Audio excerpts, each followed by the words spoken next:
ভালো করে দেখবে, আমরা যেটা গ্রুপ সি দেখাচ্ছি সেই সিটা বড়দের জন্যে। এবার এখানে আমি আজকে একটা স্টিল লাইফ কম্পোজিশন দেখাচ্ছি, কিছু কলা আছে, সেই কলাগুলোকে ড্রয়িং করতে হবে। তা মেন আমি এখানে কতটা সাইজ করব সেই হিসাবে এগুলো একটা একটা করে ধরে ধরে তোমাদের করতে হবে। দেখবেন এই একটা কলা আমি জাস্ট এরকম করে ড্র করলাম একটা, তারপরে এখানে কতগুলো গাটের মতো আছে, এরকম করে পরপর করে আস্তে আস্তে সাজাতে হবে। আমি যেভাবে ড্রয়িংটা করছি ঠিক সেইভাবে, ঠিক আছে? এটা বড়দের জন্যে। তো যারা যদি মনে করো ছোটরা মিডিয়াম যারা আছে তারাও এটা করতে পারো। টেস্ট মানে প্র্যাকটিস সবাই সব কিছু করতে পারো, কোনো ফ্যাক্টর না, যেটাই তাকে করতে হবে, যেটা পারবে ঠিক সেইভাবে করার চেষ্টা করবে। তো এরকম একটা হলো। তারপরে আবার আমি এখান থেকে আরেকটা কলার এটা নামালাম, এখান থেকে আরেকটা নামালাম। এবার তুমি যেভাবে ইচ্ছা এটাকে আস্তে আস্তে আস্তে আস্তে কম্পোজিশনটাকে আস্তে আস্তে করে সাজাতে পারো, ঠিক আছে?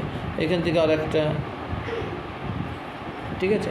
তারপরে তুমি যেখান থেকে যেটা পারো এখান থেকে আরেকটাকে ড্র করে, ঠিক আছে? এখান থেকে আরেকটা কালারটা খুব সফট করে করবে, যে যেরকমভাবে পারবে, ঠিক আছে? একটু গ্রিনিশ টাইপের, একটু ইয়েলোইশ টাইপের, হ্যাঁ, এরকমভাবে আরেকটা কলা দিলাম।